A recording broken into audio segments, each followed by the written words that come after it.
le message du présage.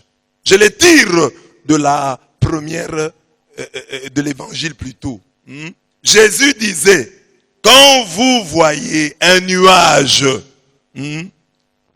monter au couchant, vous dites aussitôt qu'il va pleuvoir. Les hommes savent lire les signes des temps. Ils voient un nuage, ils disent, oh, il va pleuvoir. Oh, il ne va pas pleuvoir. Il va venter. Il y aura un grand vent. Jésus dit, mais vous savez interpréter les signes dans le ciel. Vous interprétez l'aspect de la terre. Vous interprétez l'aspect du ciel. Mais ce moment présent, pourquoi est-ce que vous êtes incapable de l'interpréter? Sachez découvrir dans chaque présage le message de Dieu. Le présage, c'est quoi? Le présage, c'est un augure. Un signe par lequel on juge de l'avenir.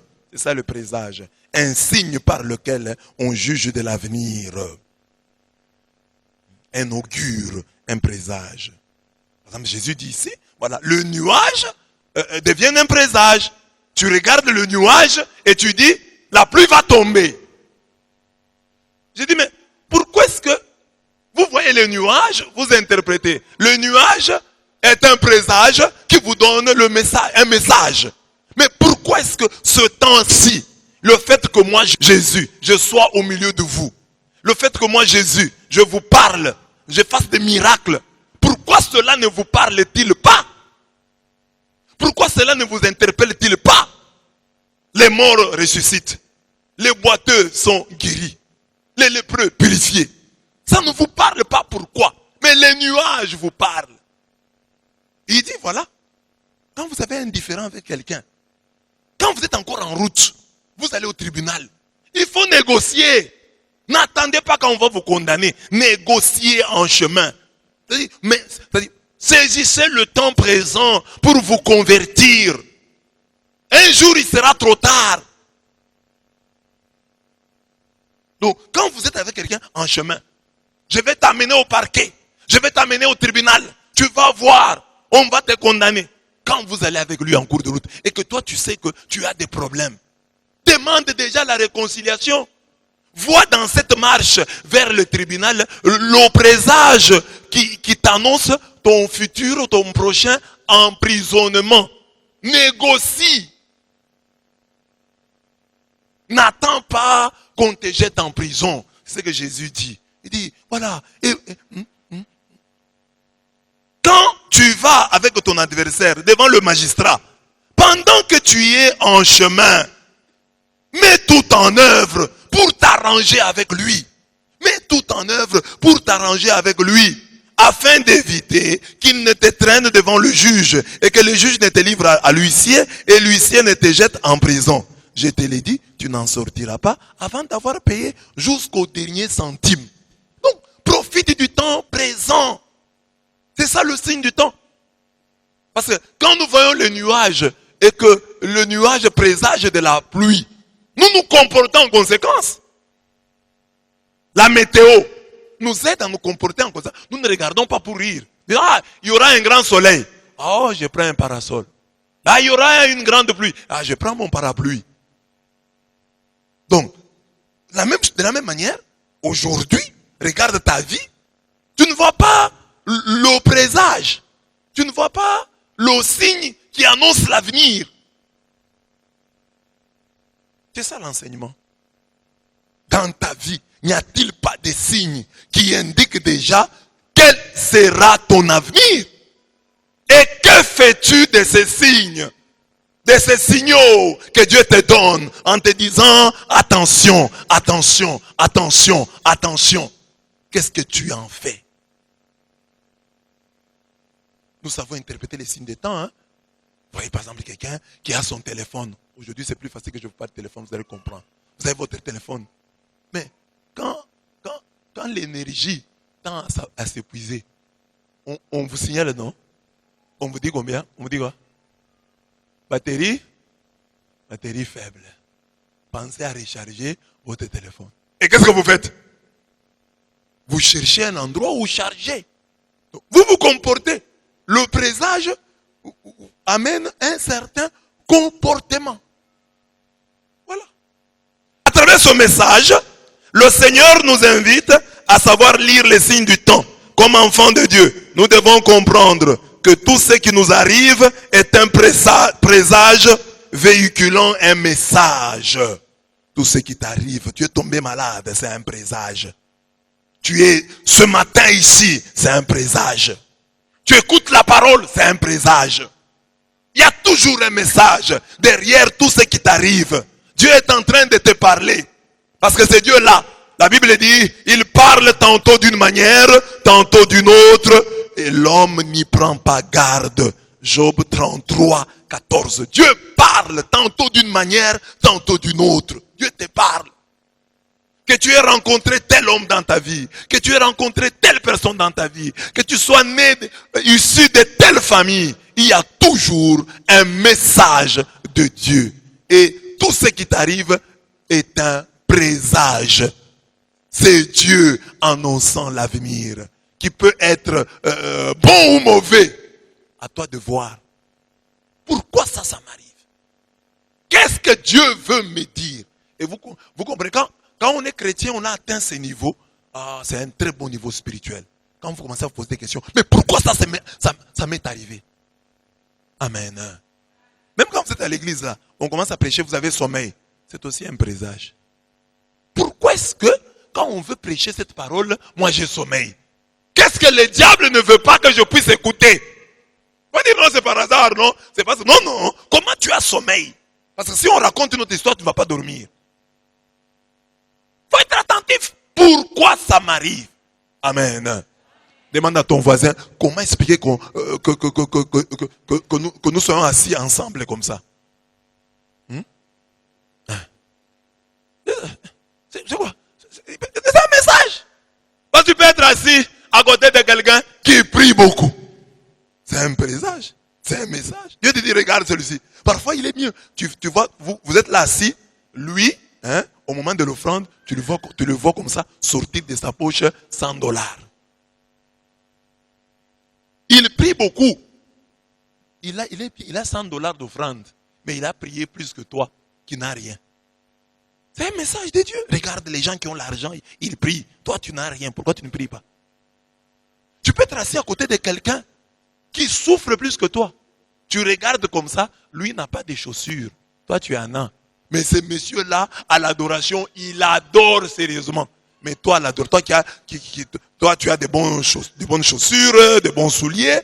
Tu n'adores pas. C'est un message. Dieu te parle.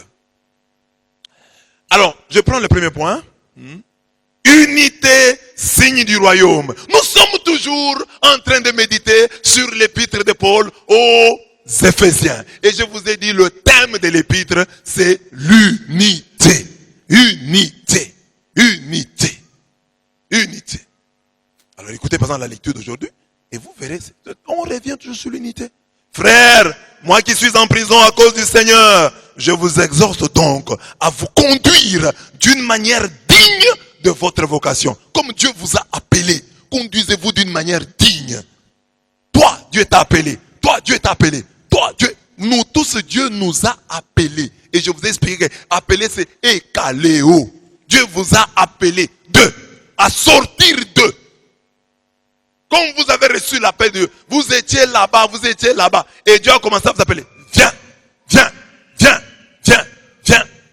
Vous tous que Dieu a convoqués. Parce que lui a reçu l'appel. Toi, tu as reçu l'appel. Alors, cet appel commun, mais reçu par chacun, doit nous unir. Car nous tous, nous sommes appelés. Nous tous, nous sommes invités. Imaginez, vous allez à une conférence internationale. Vous quittez Mbujimaï, vous arrivez à Kinshasa. Vous arrivez à Kinshasa, on vous a par exemple donné un badge. Vous avez un badge. Et tu vois quelqu'un avec ce badge-là, qui est aussi à l'aéroport d'Ndjili, qui veut aller aussi à cette conférence internationale à Abuja. Hein? Tu ne vas pas t'intéresser à la personne. Tu vas t'intéresser, oh mon cher, vous allez aussi à Abuja, à la conférence il devient votre ami. Parce que lui aussi a reçu la même invitation que vous. Vous avez la même destination. C'est comme ça que l'église, on doit s'entendre. Parce que nous tous, nous avons reçu le même appel. Chacun a été appelé par Dieu. Dieu t'a appelé, Dieu t'a appelé, Dieu m'a appelé. Dieu nous a tous appelés. Nous allons vers la même destination. Alors, nous devons nous entendre. C'est ça qu'on dit. C'est ce que Paul dit ici. Nous devons nous comporter d'une manière digne de notre vocation. Avec beaucoup d'humilité, de douceur et de patience. Supportez-vous les uns les autres avec amour. Ayez soin de garder l'unité dans l'esprit par le lien de la paix. Gardez-vous de garder l'unité dans l'esprit par le lien de la paix.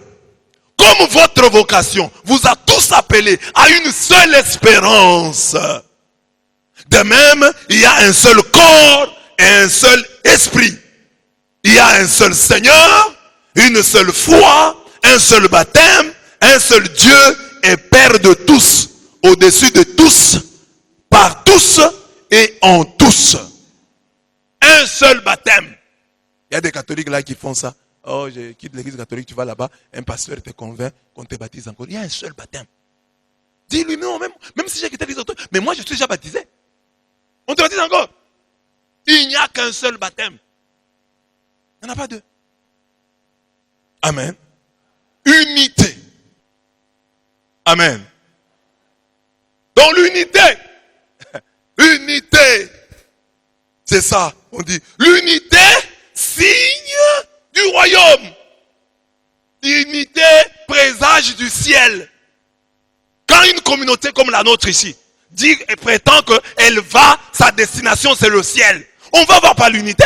Nous devons nous entendre. Si nous nous entendons, c'est que nous avons compris que tel et tel et tel, nous avons reçu le même appel, nous avons la même vocation, nous avons la même destination et nous devons nous entendre. Nous n'avons pas à nous quereller, nous n'avons pas à avoir des problèmes entre nous, car nous avons une destination commune. Et la preuve que nous sommes une communauté qui va au ciel, c'est notre unité présente. Oui, parce qu'au ciel, il n'y aura pas de tribus. Au ciel, il n'y aura pas de races. Au ciel, il n'y aura pas de clans. Au ciel, il n'y aura pas de sous-groupes. Au ciel, il n'y aura pas de sectes. Au ciel, nous serons tous enfants de Dieu. Alors, si déjà aujourd'hui, sur terre, nous avons cette capacité-là à vivre la fraternité, à vivre l'unité, au moins, nous avons le présage du ciel. Nous avons le présage que nous irons au ciel. Parce que déjà sur terre, nous avons créé un petit ciel à travers notre amour, à travers notre unité. Amen. Amen. C'est ça. Donc, quand quelqu'un croit au ciel, ça se voit. Quand quelqu'un a reçu le sceau du ciel, de ceux qui vont aller au ciel, on le voit. C'est dans la communauté un vecteur d'unité. Un trait d'union. Un commun rassembleur. C'est celui-là. Parce qu'au ciel, il n'y aura pas de division. Mais celui qui sème la division, celui qui sème la haine, celui qui n'aime pas les autres, celui qui ne sait pas de les comprendre, celui qui ne les écoute pas avec amour, celui-là est déjà en enfer. Il vit l'enfer sur terre. Alors que comme chrétiens, nous devons vivre le ciel sur terre. Amen. Regardez votre voisin, dites-lui, sois mon ciel sur terre. Fais-moi vivre le ciel sur la terre. À travers ton amour. Au ciel, il n'y aura pas de critiques. Au ciel, il n'y aura pas de calomnies. Au ciel, il n'y aura pas de mésententes. Au ciel, il n'y aura pas d'incompréhension. Au ciel, il n'y aura pas de complications. Vous imaginez au ciel? Un ami commet une erreur au ciel. Par exemple, vous êtes en train de manger à table au ciel, il fait tomber, il casse le verre. Au ciel, comment on va faire? Hein? Ça va passer. Mais sur la terre, c'est le troisième verre que tu viens de casser. Tu fais toujours comme ça. Prochainement, tu ne vas plus boire dans le verre, tu vas commencer à utiliser le gobelet. En plastique, pour éviter les problèmes. Amen. Amen. Au ciel, si quelqu'un te regarde, tu vas mal penser. C'est ici sur terre quand quelqu'un te regarde, tu commences à te contrôler. Qu'est-ce qui ne va pas? Mais au ciel, quand quelqu'un te regarde, tu comprends que c'est l'amour. L'amour. Il n'y a pas de haine. Amen. Amen. Le ciel sur terre. Au ciel, on se critique. Au ciel, il y a la médisance. Il y a la calomnie. Alors, si quelqu'un est calomniateur, médisant, c'est qu'il vit déjà l'enfer. Parce que c'est ça en enfer. En enfer, il n'y a que ça. On critique les gens qui sont en enfer, critiquent même le diable. Ah, tu vois, aujourd'hui, il n'a pas bien allumé le feu. Aujourd'hui, on s'est quand même un peu reposé. Il critique même le diable. Amen. Donc, vous voyez la communauté, l'importance de l'église. L'église, c'est ça. Hein? Sur terre, avoir le ciel. Créer le ciel sur la terre. Ça, le ciel. C'est ça l'église. Le ciel sur terre. Le signe du royaume. Le présage du ciel. Donc, il y a un petit ciel là-bas, la paroisse universitaire. Je vais là-bas, si j'ai mon frère. Parce qu'au ciel, est-ce qu'au ciel, tu peux craindre l'empoisonnement? Tu peux craindre l'empoisonnement. Mais ici, tu peux toujours craindre. Hein? Il y a peut-être un frère là qui ne te parle pas bien. Tout d'un coup, il vient et te donne une banane. Tu vas craindre soit l'empoisonnement, soit la sorcellerie, soit l'envoûtement. Mais au ciel, quand quelqu'un te donne, tu as confiance. Tu manges avec appétit. Et tu vas jusqu'à la frontière.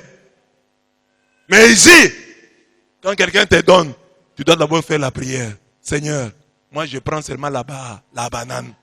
Que ce soit seulement là-bas la banane. Au nom de Jésus. Mais au ciel, on te donne, tu as confiance. Ces gens qui sont arrivés au ciel, donc sont des gens de bien. Il n'y a pas d'empoisonneur ici. Amen.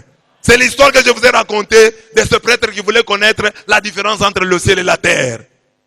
Dieu l'a amené d'abord en enfer. Le prêtre arrive à la porte de l'enfer, une belle porte, il entre dans l'enfer, des belles casseroles, des belles tables, tout est là. De la nourriture, remplissant les casseroles, les assiettes, bien, tout est bien apprêté.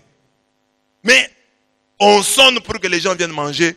Il voit les gens qui étaient en enfer, maigrichons, maigres comme des clous. Mais il dit, mais il y a à manger ici. À gogo. Mais comment les gens sont maigres? L'ange lui dit, attends, tu vas voir. Au moment du repas, on leur amène des longues cuillères. Et ils doivent manger. Alors, en enfer, c'est quoi? Quelqu'un prend la cuillère dans la casserole et il essaye de manger seul. Or, la cuillère est trop grande. Quand il tourne, le temps qu'il tourne pour qu'il introduise la cuillère dans sa bouche, tout tombe. Et finalement, il ne mange pas. Il a faim. Il a la nourriture. Il a à manger. Mais comme c'est chacun pour soi, les gens ne mangent pas. Ils sont affamés. Ils sont maigres. Alors, il n'a pas compris. Après, l'ange le prend et il se retrouve à la porte du ciel. Même porte. Il a même peur. J'étais ici, c'était déjà l'enfer. Il dit non, attends. On ouvre comme ça. Il voit les mêmes décors, les mêmes casseroles, les mêmes cuillères. Mais quand on appelle les gens du ciel pour qu'ils viennent manger, ils viennent là en bonne santé. Et qu'est-ce qui arrive? Eux, ils ont une technique. Chacun fait manger son frère. Comme il y a des grosses et longues cuillères, chacun prend la cuillère, l'utilise et fait manger son vis-à-vis. Et ainsi, eux, avec les mêmes cuillères, sont en bonne santé parce qu'ils pensent les uns aux autres. En enfer, ils ont aussi les mêmes cuillères, mais chacun pense à soi-même. Alors maintenant, ils ne mangent pas parce que le temps de tourner la cuillère, elle est grande, elle est longue, tout tombe. Et finalement, tu ne manges rien. C'est ça la différence. Elle est minime entre le ciel et la terre. Elle est toute petite. Même casserole, même cuillère, même table, même porte. Mais ce qui différencie le ciel de la terre dans cette anecdote, c'est l'égoïsme. Au ciel, il y a la générosité. En enfer, il y a l'égoïsme. Quand tu es égoïste, tu vis déjà l'enfer sur terre. Les égoïstes qui sont ici, regardez votre enfer. Vous êtes déjà en enfer. Rien ne marche pour vous. Regardez les égoïstes ici quand ils passent ici. Les gens qui ne s'intègrent pas à la communauté. Quand ils passent ici le jour de l'anniversaire, ils n'ont rien. Mais il y a des gens, quand c'est leur anniversaire, les gens attendent. Quelqu'un qui devait aller au travail attend. Non, non. Aujourd'hui c'est l'anniversaire de tel. J'attends d'abord. Mais toi là, comme tu n'es pas intégré à la communauté, passe ici le jour de ton anniversaire. Les gens sortent. Même si le prêtre fait tout pour terminer, mais c'est 7h30. Déjà, les gens font seulement 7h30, 7h40, 7h10. Ils ne laissent même pas les cadeaux. Parce qu'il y a certains là, quand ils sont là, hein, les paroissiens là qui sont connus, les célestes, ils sont ici. Même quand l'autre part, il dit non, je laisse mon cadeau, tu vas donner. Parce que c'est quelqu'un de la communauté intégré. Unité, signe du royaume.